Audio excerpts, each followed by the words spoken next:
sis, niko pabaya. Kesho ni birthday ya msuko wangu na pesa za kununua zawadi hazitoshi. Mazina siku za kulipwa kwa mbali. Usijali brother, jaribu app hii.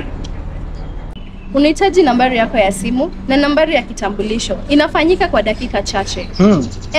Niliitumia mara ya mwisho katika hali ya dharura. Ni jukwaa rasmi inayodhibitishwa na taasisi ya fedha za serikali. Kwa hivyo, ni salama na inategemewa. Kiwango cha juu cha mkopo ni shilingi 40,000 na kiwango cha riba ni cha chini sana.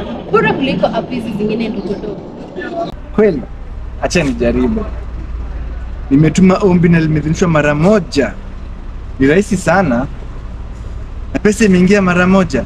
Kama pia iko sawa. Njia ya kulipa mkopo ni rahisi sana na hakuna shinikizo ya kulipa mkopo kila saa. Ikiwa mkopo wako ni mzuri, kikomo cha mkopo kinazidi kuongezeka. Kiwango cha riba kitapungua wakati ujao. Bofya kiungo kilicho chini ya hii video ili kupakua.